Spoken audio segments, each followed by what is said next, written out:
Hello friends, आप सभी को नमस्कार। मैं हितेश कुमार एक बार फिर से आज आप सभी का स्वागत करता हूं।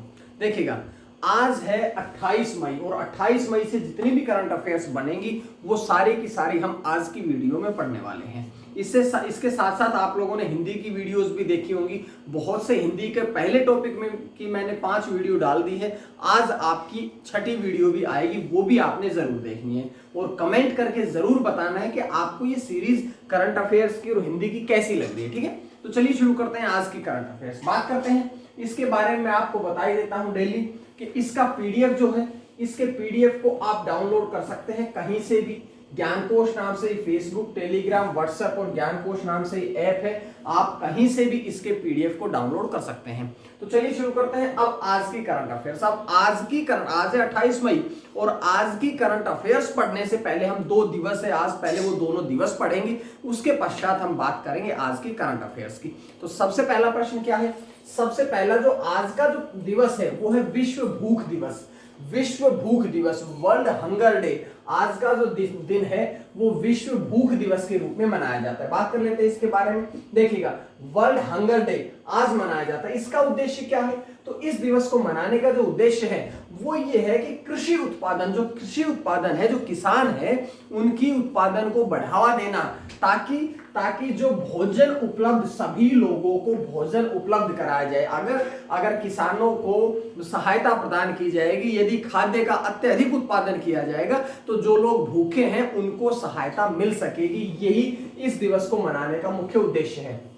अब बात कर लेते हैं कि जो यूनाइटेड स्टेट्स है, जो यूएन है, उसके एक हंगर प्रोजेक्ट की ये एक पहल है जिसके अंतर्गत ये विश्व भूख दिवस जो है ये मनाया जाता है। अब बात करते हैं कि इस पहल को शुरू कब किया है। जो हंगर प्रोजेक्ट है, इस प्रोजेक्ट को कब शुरू किया गया था? तो 2011 में इस दिवस की शुरुआत करी गई थी और संयुक्त राष्ट्र ने ऐसा अनुमान लगाया है कि जो आने वाले 30 साल है, यानी कि 2050 तक 2 बिलियन लोग, 2050 तक 2 बिलियन लोग जो हैं वो गरीबी के दायरे में आ जाएंगे। गरीबी के दायरे में आने का मतलब ये है कि वे लोग जो है 2 बिलियन, पूरे विश्व की बात कर रहा हूं मैं, कि पूरे विश्व में 2 बिलियन लोग जो हैं उनको आने वाले समय में भूख की कमी का सामना करना पड़ेगा। इसलिए वर्ल्ड है जो हंगर डे है ये मनाया जाता है। ठीक है, अब केवल आज एक ही दिवस नहीं है बल्कि आज एक और भी दिवस है। कौन सा? आज का एक और दिवस है अंतरराष्ट्रीय महिला स्वास्थ्य कार्रवाई दिवस। अंतरराष्ट्रीय महिला स्वास्थ्य कार्रवाई दिवस कब मनाया जाता है? 28 मई को मनाया जाता है। 28 मई को ये जो दिवस है ये मनाया जाता है। अब मैं इसके बारे में आपको बताता हूं। अगर हम बात करें कि अंतरराष्ट्रीय महिला स्वास्थ्य कार्रवाई दिवस कब मनाया जाए, इस दिवस को मनाने की शुरुआत कब हुई थी? तो 1987 में, 1987 में 1987 में इस दिवस को मनाने की शुरुआत करी गई थी। अब ये तो हुई आसान सी बात, ये तो हुई साधारण सी बात। अब हम बात करते हैं इसका उद्देश्य क्या है। देखिएगा, जो महिलाएं हैं, महिलाओं को उनके स्वास्थ्य के प्रति जागरूक करना, साथ साथ में उनके कल्याण के प्रति, महिलाओं को उनके स्वास्थ्य और कल्याण के प्रति जागरूक करना ही इस दिवस को मनाने का उद्देश्य है। बात कर लेते हैं इसके बाद कि ये किसके द्वारा, ये जो दिवस है ये किसके द्वारा मनाया जाता है। तो ये दिवस मनाया जाता है कि महिलाओं के वैश्विक प्रजनन अधिकार एक संगठन है। महिलाओं के वैश्विक प्रजनन अधिकार जो है ये एक संगठन है। इसके इंग्लिश में फुल फॉर्म होते हैं WGNRR। इसके द्वारा ये दिवस जो है ये मनाया जाता है। अब बात करते हैं कि इसके बारे में कि WGNRR क्या है। लेकिन उससे पहले देखिएगा, ये महिला दिवस नहीं है। पहली बात, ये अंतरराष्ट्रीय महिला दिवस नहीं है, क्योंकि अंतरराष्ट्रीय महिला दिवस जो है वो तो 8 मार्च को मनाया जाता है। तो फिर ये है क्या? ये जो है ये अंतरराष्ट्रीय महिला स्वास्थ्य कार्रवाई दिवस है, जो कि महिलाओं को उनके कल्याण और उनके स्वास्थ्य के प्रति जागरूक करता है। ठीक है, अब देखिएगा, ये WGNRR संगठन के द्वारा ये दिवस मनाया जाता है। तो इसकी सबसे पहले बात करते हैं फुल फॉर्म। इसकी फुल फॉर्म है women's global network for reproductive rights. अब इसकी स्थापना कब हुई थी? 1984 में हुई थी। इसके अगर हम मुख्यालय की बात करें तो एम्स्टर्डम कहां है? ये है आपका नीदरलैंड में। तो एम्स्टर्डम नीदरलैंड में इस संगठन का मुख्यालय है। तो ये सारी बातें, ये दोनों बातें बताइए मैंने आपको आज के दिवस से संबंधित। अब हम बात करते हैं प्रश्नों की तरफ। तो चलिएगा पहले प्रश्न की तरफ चलते हैं। पहला प्रश्न आप लोगों की स्क्रीन पे है। पहला प्रश्न आप लोगों की स्क्रीन पर क्या है कि सबसे पहला प्रश्न है आपकी स्क्रीन पे कि किस मंत्रालय ने, कौन से मंत्रालय ने, ऐसा कौन सा मंत्रालय है जिसने कि be with yoga, be at home, be with yoga के योगा के साथ रहिएगा, बी एट होम और घर पर ही रहिएगा, ये एक पहल है, ये 5 वेबिनार की श्रृंखला है। इस 5 वेबिनार की श्रृंखला का आयोजन करने की घोषणा कौन से मंत्रालय द्वारा करी गई है? तो देखिएगा यहां आपके पास 4 ऑप्शन हो गए। अब ऐसा कौन सा मंत्रालय है? तो ऐसा जो मंत्रालय है वो कौन सा मंत्रालय है? तो यहां से आप पढ़िएगा कि आयुष मंत्रालय, यानी कि इस प्रश्न का जो आंसर है वो होगा आयुष मंत्रालय। समझ में आई बात समझ में आई ना कि यहाँ का प्रश्न, इस प्रश्न का जो आंसर रहेगा वो रहेगा बी, यानी कि जो आयुष मंत्रालय है इसके द्वारा इसकी घोषणा करी गई है। अब बात करते हैं कि 4 तो हमारे पास 3 ऑप्शन और भी तो है, इन 3 ऑप्शन से क्या जानकारियां निकलती है? पहले ऑप्शन से निकलती है कि विदेश मंत्रालय। अब भारत देश के विदेश मंत्री कौन है? एस जयशंकर। एस जयशंकर मतलब कि सुब्रमण्यम जयशंकर। सुब्रमण्यम जयशंकर जो है वे भारत देश के विदेश मंत्री हैं। दूसरी बात करते हैं वित्त मंत्रालय कौन है? भाई वित्त मंत्रालय के मंत्री कौन है? तो वित्त मंत्रालय के मंत्री या कॉर्पोरेट मामलों की जो मंत्री हैं वो है निर्मला सीतारमण। निर्मला सीतारमण। और अगला मंत्रालय कौन सा है? गृह मंत्रालय। इसके मंत्री कौन है? अमित शाह। तो ये जानकारियां तो हमें पढ़िए। अब इसके बाद हम बढ़ते हैं प्रश्न की तरफ। तो देखिएगा ये be with yoga, be at home, ये जो श्रृंखला है 5 वेबिनार की जो श्रृंखला है इसका आयोजन आयुष मंत्रालय ने किया। इसका कारण क्या, इसका उद्देश्य क्या है?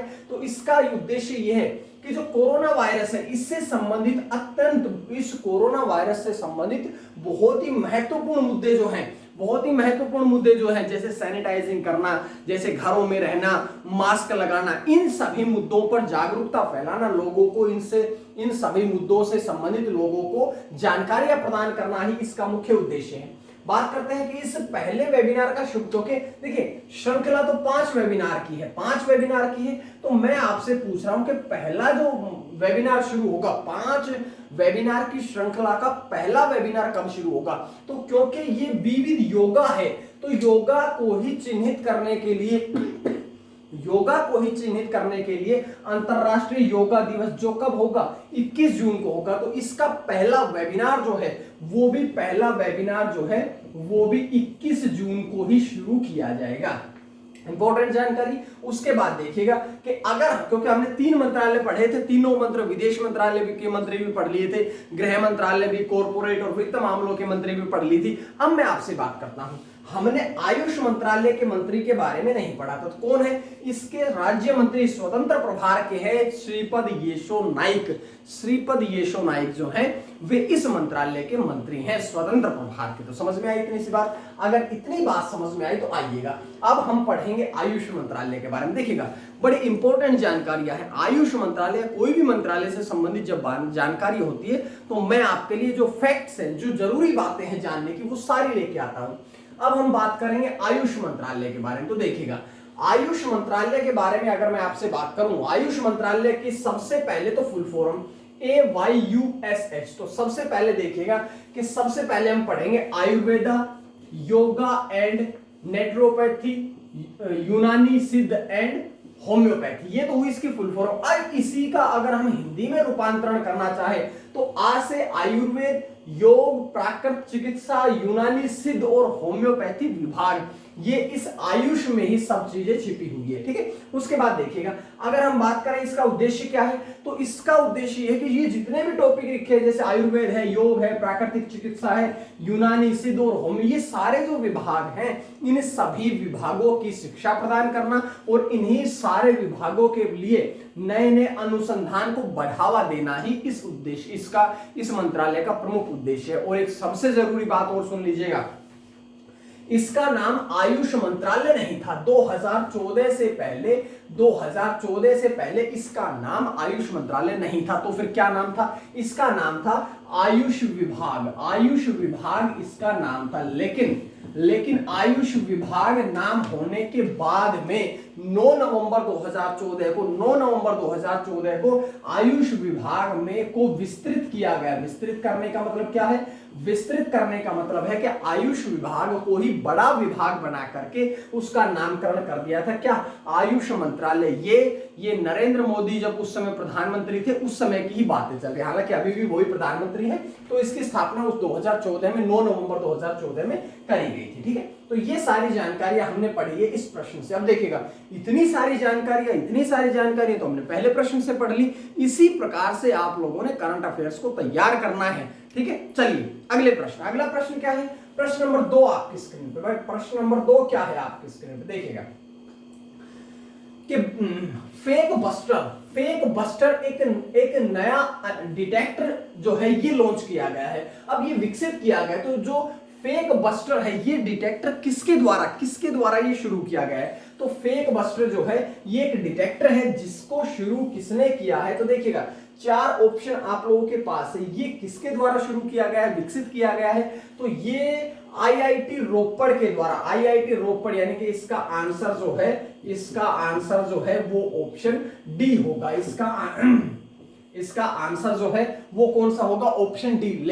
लेकिन थोड़ी जानकारियां तो हमने इसके बारे में देखो, पहले देख लो यहीं से। फेक बस्टर का मतलब क्या है? फेक कि जो नकली चीजें हैं उनको ही पकड़ना है। इसके बारे में मैं बाद में बात करूंगा।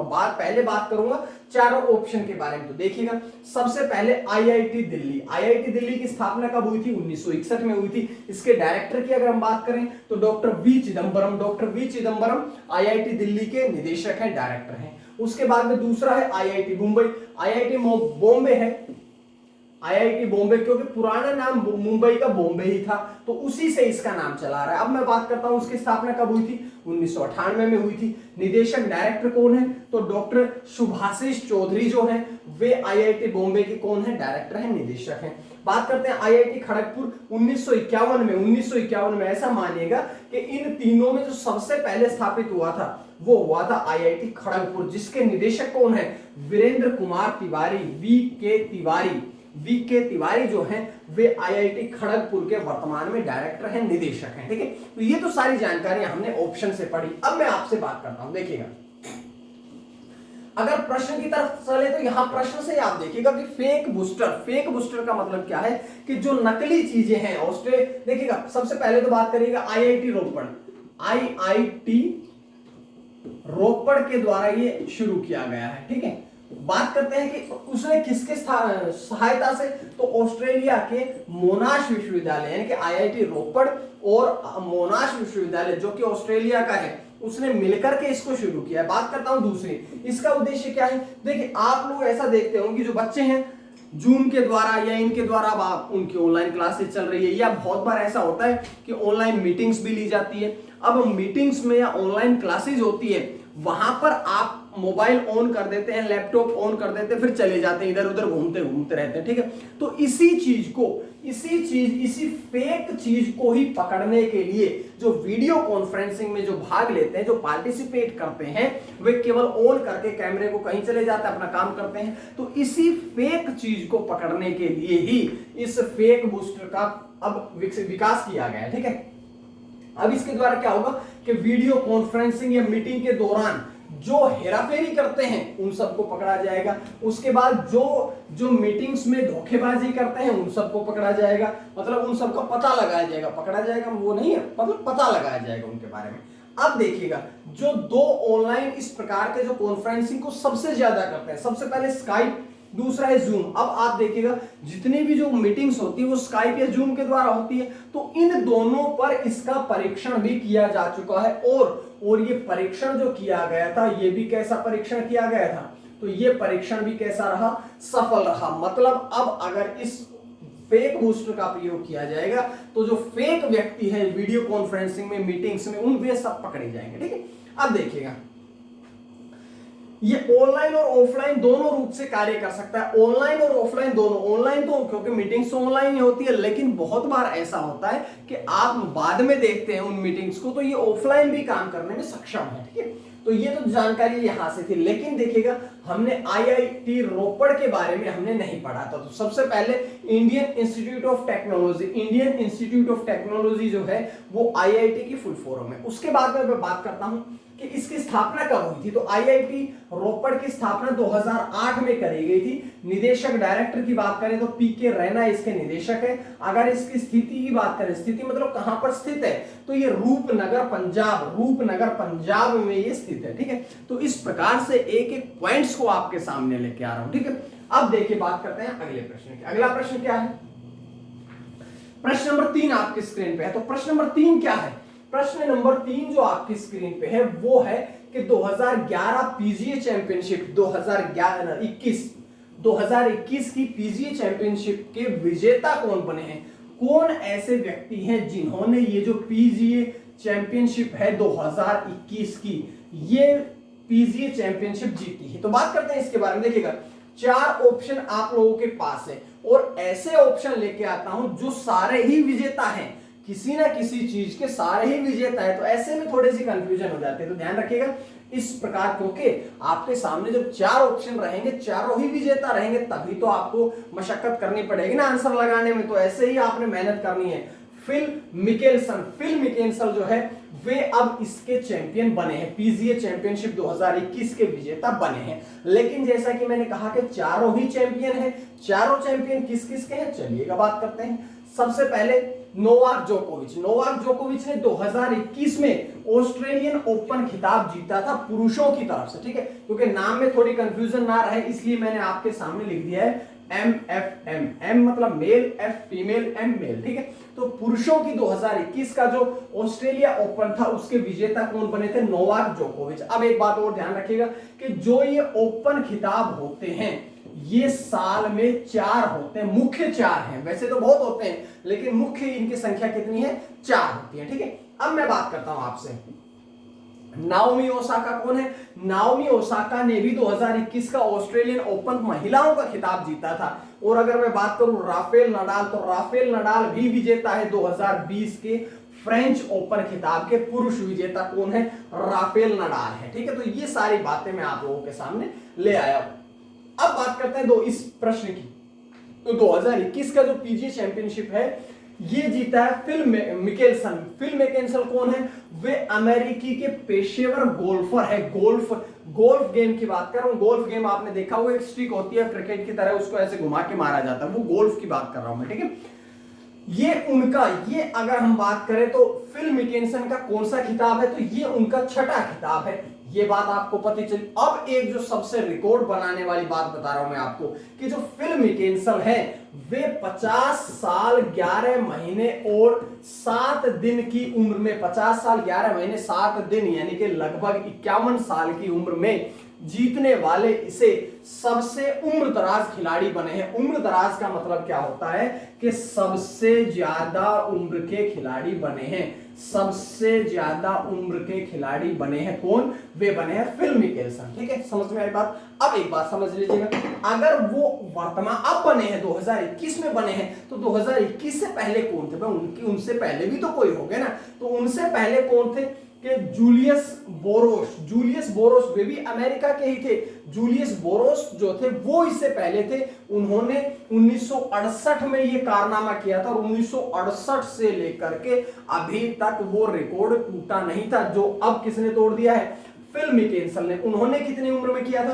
तो उन्होंने 48 साल 4 महीने 18 दिन, 48 साल 4 महीने 18 दिन का पहला रिकॉर्ड था जो तोड़ दिया है फिल मिकेल्सन ने 50 वर्ष 11 महीने 7 दिन की उम्र में। ठीक है, तो ये इस प्रकार से ये जानकारी थी, इंपॉर्टेंट थी, क्योंकि इस प्रकार की जानकारी आपके एग्जाम में आने की संभावना जो होती है वो सबसे ज्यादा होती है।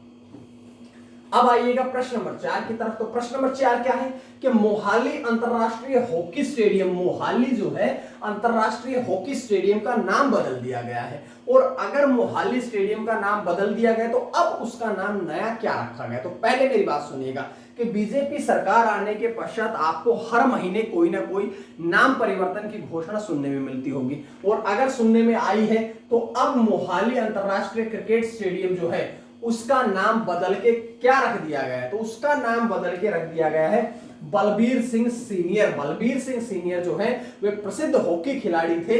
प्रसिद्ध हॉकी खिलाड़ी से याद आया कि मेजर ध्यानचंद भी प्रसिद्ध हॉकी खिलाड़ी थे, इनके बारे में बात करेंगे। लेकिन मैं आपसे बताता हूं, अगर हॉकी स्टेडियम है, अगर आपसे प्रश्न पूछा जाता है कि विश्व का सबसे बड़ा क्रिकेट स्टेडियम कहां है, क्रिकेट स्टेडियम कौन सा है, क्या नाम है, तो पहले उसका नाम मोटेरा स्टेडियम था, अब उसका नाम क्या है, मोटेरा स्थान पे था वो, अब उसका नाम क्या है, जो कि अहमदाबाद में है, अब उसका नाम है प्रधानमंत्री नरेंद्र मोदी, प्रधानमंत्री नहीं नरेंद्र मोदी क्रिकेट स्टेडियम, ठीक है, अहमदाबाद में है, गुजरात में है। तो ये सारी बातें थी। अब देखिएगा इस प्रश्न के 4 ऑप्शन आए।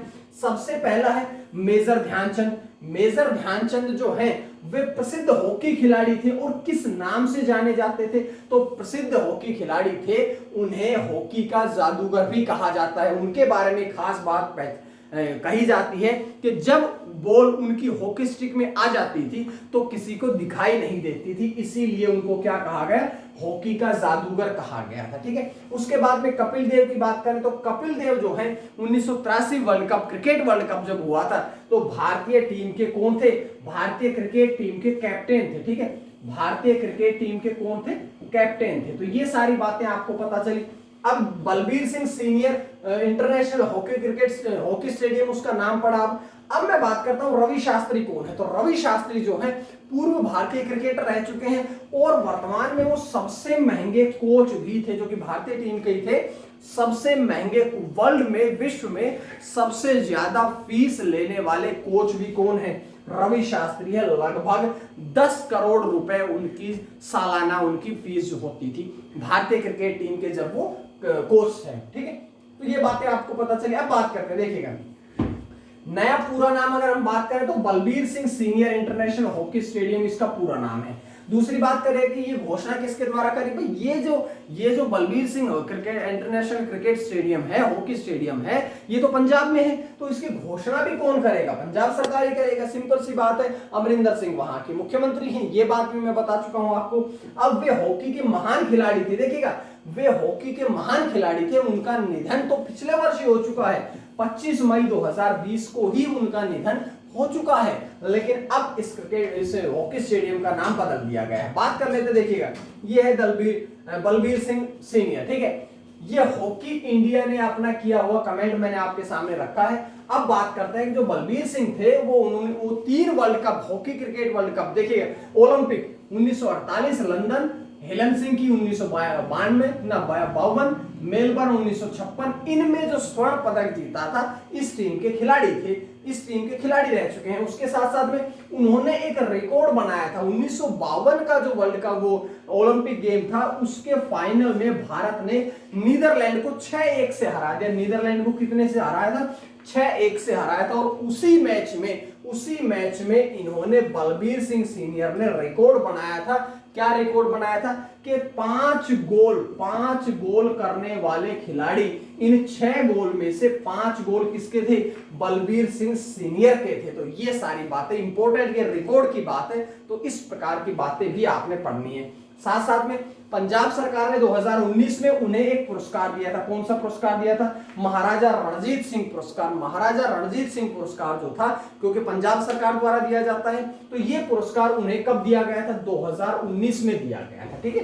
तो ये सारी बातें आपके सामने आई। अब बढ़ते हैं अगले प्रश्न की, पांचवा प्रश्न क्या है कि देश की पहली महिला उड़ान परीक्षण इंजीनियर कौन बनी है, देश की पहली महिला उड़ान परीक्षण इंजीनियर कौन बनी है। तो 4 ऑप्शन आप लोगों के पास है, यहां से बताइएगा कौन है ऐसी महिला जो कि अब पहला स्थान पर आई है पूरे विश्व में। तो देखिएगा आश्रिता वी ओलेटी जो है उनका नाम सही रहेगा, लेकिन जितने भी नाम आपके सामने लिखे वो सारे ही पहली महिला है। किस क्षेत्र में है तो वो देख लीजिएगा। शिवांगी सिंह, मैंने आपको पिछले साल बताया था ये कि राफेल विमान जो है, राफेल विमान उड़ाने वाली पहली महिला कौन है, शिवांगी सिंह है। उसके बाद में भावना सिंह, अवनी चतुर्वेदी और मोहना सिंह, ये तीनों जो हैं ये वो महिलाएं हैं जिसने सबसे पहली फाइटर पायलट बनी थी। भारत देश की जो सबसे पहली फाइटर पायलट बनी थी वो ये तीनों हैं। उसके बाद में हरिता कौर कौन है, वो पहली महिला पायलट है, पहली फाइटर पायलट और पहली राफेल पायलट, समझ में है ना, तीनों पहली महिलाएं हैं। साथ में आश्रिता वी ओलेटी है, वे भी पहली महिला है। तो इस प्रकार के प्रश्नों को भी हम साथ साथ में कवर करते हुए चलते हैं, ठीक है। अब बात कर लेते हैं इस प्रश्न के बारे में। तो प्रश्न के बारे में जानकारी क्या है कि स्क्वाड्रन लीडर इंडियन एयरफोर्स में उनका पद है स्क्वाड्रन लीडर का, वे है आश्रिता वी ओलेटी। बात कर लेते हैं कि उन्होंने भारतीय वायुसेना जो है इनसे स्नातक की डिग्री प्राप्त करी है, जो कि इस योग्यता को प्राप्त करने वाली भारत की केवल पहली नहीं बल्कि भारत की पहली भी और एकमात्र भी केवल एक ही महिला है जिन्होंने ये जो स्नातक की डिग्री जो है ये भारतीय वायुसेना से करी है, ठीक है। अब वो बात करें तो वे मूल रूप से तो कर्नाटक की मूल निवासी है और वे 43वें फ्लाइट टेस्ट कोर में पहली महिला बनी है, ठीक है। तो ये सारी बातें मैंने आपको यहां से बताई हैं। ये उनके फोटो है। साथ साथ में भारतीय वायुसेना से 2-3 प्रश्न बात करता हूं। भारतीय वायुसेना की स्थापना कब हुई थी? 8 अक्टूबर 1932 को। RKS भदौरिया, राकेश कुमार सिंह भदौरिया अध्यक्ष। मुख्यालय जो है तीनों सेनाओं का, केवल वायुसेना नहीं बल्कि तीनों सेनाओं का मुख्यालय कहां पे है? नई दिल्ली में। एक बात और ध्यान रखिएगा कि जितने भी गवर्नमेंट विभाग है उन सभी का लगभग मुख्यालय जो है वो आपको दिल्ली में ही देखने को मिलेगा। सभी नहीं, लगभग चांसेस में आपको बता रहा हूं, ठीक है। उसके बाद में हाँ, अब आपको पता है कि 5 प्रश्न के पश्चात हम पढ़ते हैं आज का प्रश्न। आज का प्रश्न क्या है? आज का प्रश्न है कि बार्कलेज ने वित्त वर्ष 2021-22 में 2021-22 वित्त वर्ष के लिए भारत की जीडीपी का, सकल घरेलू उत्पाद का कितना अनुमान लगाया है। तो 4 ऑप्शन आप लोगों के पास है, कितना अनुमान लगाया है आपने जवाब देना है और कमेंट बॉक्स में आपने अपना जवाब जो है वो पूरी तरह से लिख करके बताना है। जैसा कि हमने कल का प्रश्न पूछा था, इनका जवाब लिखा हुआ मिला। श्रेया श्रीवास्तव ने इसका जवाब दिया कि international narcotics control board INCB की अध्यक्ष कौन बनी है? जगजीत पवाड़िया। देखिएगा जवाब दिया है रिया श्रीवास्तव ने। सबसे पहले तो आपको बहुत बहुत बधाई। उसके बाद सुनिएगा कि Jagjit Pawadia was elected to the INCB in 2014 for the first 5 terms. 2014 for the first time term United Nations, ठीक है। तो इस प्रकार से जो आज का जो जवाब दिया है वो किन्होंने दिया है? रिया श्रीवास्तव में। तो इसी प्रकार से आपने भी अपना जवाब देना है। कमेंट में मैं आपका जवाब दिखाता रहता हूं, ठीक है। तो आज के लिए ये प्रश्न से जानकारियां। अब छठा प्रश्न आपके सामने आता है। छठा प्रश्न क्या है कि इक्वाडोर देश है, इसके नए राष्ट्रपति कौन बने हैं? इक्वाडोर के राष्ट्रपति कौन बने हैं? तो देखिएगा इक्वाडोर जो देश है इसके अब नए राष्ट्रपति कौन बने हैं। देखिएगा 4 ऑप्शन आप लोगों के पास है, यहां से आपने बताना है कि इक्वाडोर के राष्ट्रपति कौन बने हैं। देखिएगा यहां से गिलर्मो लासो जो है वो इस प्रश्न का आंसर सही रहेगा। गिलर्मो लासो जो है वो इस प्रश्न का आंसर एकदम सही रहेगा। लेकिन एक बात और समझिएगा कि जो 4 ऑप्शन लिखे हैं आपके सामने, जो 4 ऑप्शन आपके सामने लिखे वो सारे ही राष्ट्रपति हैं। अच्छा, सारे राष्ट्रपति हैं तो उनके बारे में पढ़िएगा कि सबसे पहले देखिएगा जेयर बोल्सोनारो कहां के राष्ट्रपति है? ब्राजील के राष्ट्रपति हैं। बात करता हूं फ्रैंक वाल्टर स्टेनमेयर, कहां के राष्ट्रपति है? जर्मनी के राष्ट्रपति है। बात करते हैं पेड्रो संचेज, स्पेन के राष्ट्रपति है। तो सारे के सारे ही राष्ट्रपति हैं। तो इस प्रकार से 4 राष्ट्रपति आपको ये से रिवाइज हो गए। उसके बाद में बात करते हैं प्रश्न की। तो प्रश्न में अगर हम बात करें गिलर्मो लासो की, तो वो पिछले 14 वर्षों में देश के पहले दक्षिणपंथी राष्ट्रपति बने हैं। इससे पहले वामपंथी बनते थे, लेकिन पिछले 14 वर्षों के बाद वे पहले ऐसे व्यक्ति बने हैं जो कि दक्षिणपंथी राष्ट्रपति बने हैं, ठीक है। अब बात करते हैं उन्होंने वामपंथी अर्थशास्त्री, उन्होंने किनको हराया है? तो देखिएगा दूसरी पार्टी तो वामपंथी है। अब वामपंथी अर्थशास्त्री एंड्रेस अरुज को उन्होंने हराया है राष्ट्रपति पद के चुनाव में। बात करता हूं कि शपथ किसने दिलवाई? तो उनको शपथ दिलवाई कि नेशनल असेंबली के जो अध्यक्ष है गुआडा लोरी जो है उन्होंने उन्हें इस पद की शपथ दिलवाई है, ठीक है। अब मैं बात करता हूं, देखिए इक्वाडोर के बने हैं तो इक्वाडोर के बारे में समझ लीजिएगा। इक्वाडोर की राजधानी कहां है? क्विटो। पहले बताऊं ये तो है राष्ट्रपति, ठीक है। अब मैं बात करता हूं कि इसकी राजधानी कहां है इक्वाडोर की, तो वो है क्विटो। दक्षिण अमेरिका में स्थित एक प्रतिनिधि लोकतांत्रिक गणराज्य है और इसका शाब्दिक अर्थ समझ लीजिएगा बस। इसका शाब्दिक अर्थ है कि भूमध्य रेखा का गणराज्य। जो इक्वाडोर है इसका शाब्दिक अर्थ है भूमध्य रेखा का गणराज्य। उसके बाद आपकी यहां से पूरी जानकारी समाप्त होती है।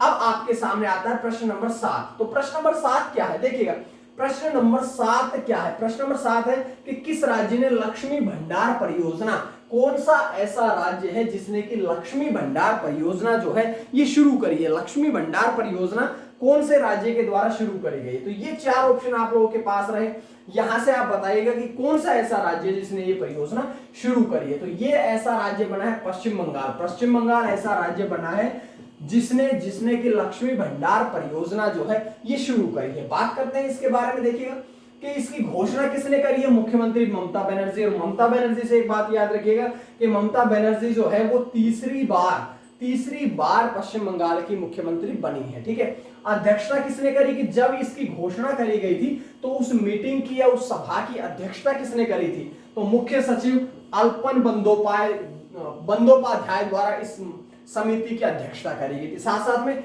इसके तहत क्या होगा कि जो राशन दिया जाता है, जो घरों में जो राशन पहुंचाया जाता है, उस राशन की अब कोरोना वायरस के कारण होम डिलीवरी करी जाएगी। होम डिलीवरी का फायदा यह है कि अब आपको कोरोना वायरस में घर से बाहर निकलने की आवश्यकता नहीं है, बल्कि राशन आपके घर तक स्वयं पहुंचाया जाएगा। उसके बाद में बात कर लेंगे इसके साथ साथ जो गरीब परिवार हैं, जो बीपीएल से बिलो पॉवर्टी लाइन से नीचे आते हैं, उन सभी गरीबों को होम डिलीवरी राशन के साथ साथ में 500 रुपए भी अतिरिक्त वित्तीय सहायता उन्हें प्रदान की जाएगी। तो ये जानकारी आपको यहां से मिल जाती है।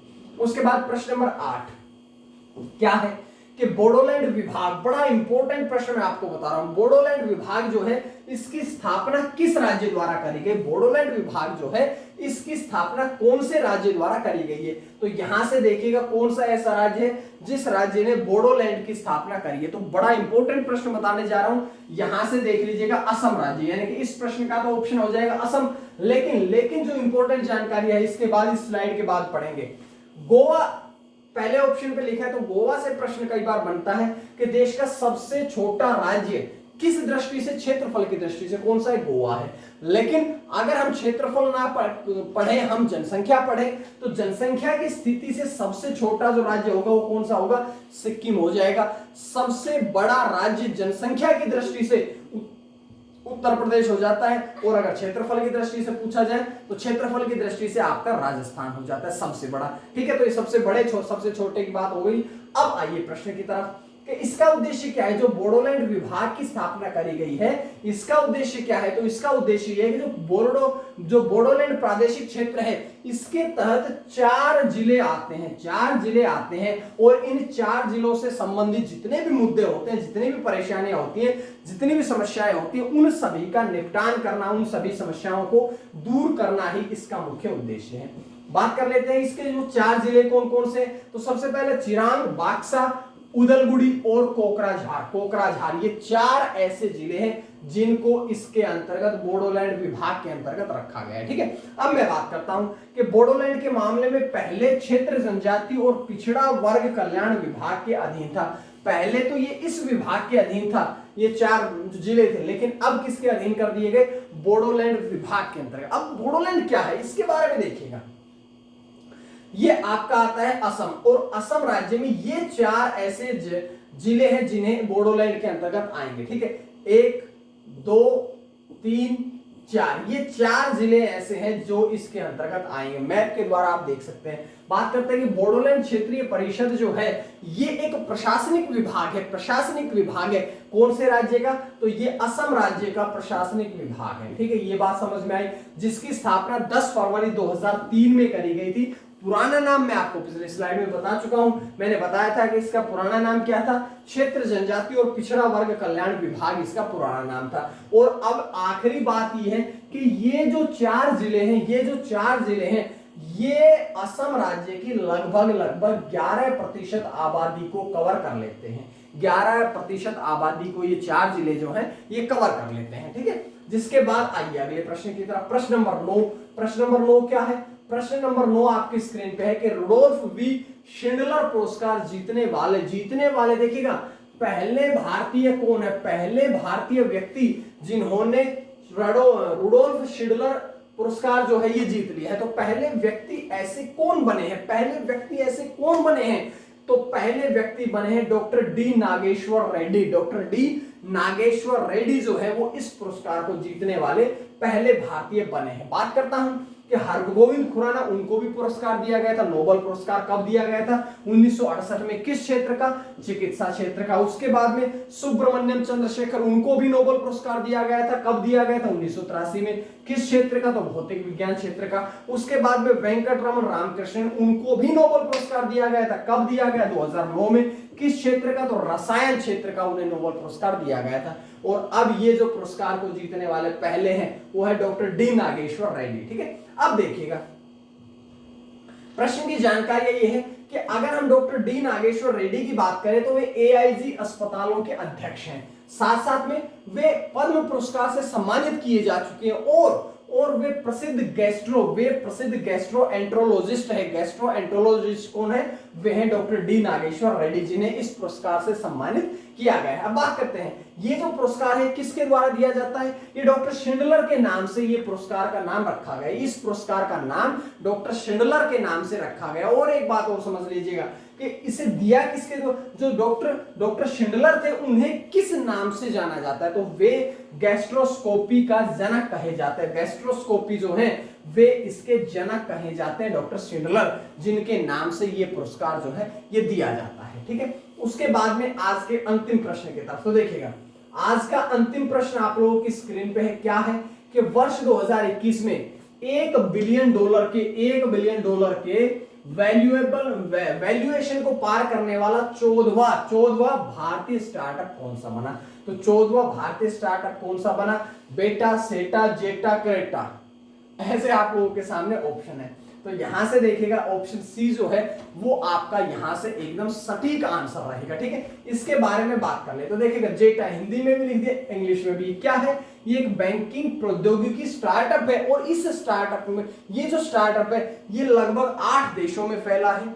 10 भारतीय बैंकों के साथ इसकी डीलिंग चलती है, प्लस 25 स्टार्टअप्स के साथ में इसका मिलकर के ये कार्य करता है। ठीक है, 2 बातें इसके बारे में और पढ़ लेते हैं। क्या कि जेटा की स्थापना कब हुई थी? अप्रैल 2015 में। मुख्यालय कहां पे है? बेंगलुरु, जो कि कर्नाटका में है। इसके संस्थापक कौन है? 2 व्यक्ति हैं। पहले कौन? भाविन तुराखिया और दूसरे कौन? राम की गद्दीपति। ठीक है, तो ये दोनों ने मिलकर के जेटा की स्थापना करी थी। अब ये जानकारी आप लोगों के सामने आई। तो आज की वीडियो आप लोगों को पता है आपके 10 प्रश्न मैं बताता हूं, एक प्रश्न आप लोग जवाब देते हैं, तो वही 11 प्रश्नों के साथ आज की वीडियो फिर से समाप्त हुई है। इसी प्रकार से आप लोगों की डेली वीडियो आती है, कैसी लगती है कमेंट करके जरूर बताएं। साथ साथ में आप लोग अगर नए हैं तो चैनल सब्सक्राइब करें, पुराने हैं तो अपने दोस्तों को जोड़ें। ठीक है, ताकि हम सभी मिलकर के इस सारे ज्ञान को प्राप्त कर सके, सारे मिलकर के साथ में पढ़ सकें। तो आज के लिए इतना ही। मां सरस्वती की कृपा आप सभी पर बनी रहे। आप सभी का बहुत बहुत धन्यवाद।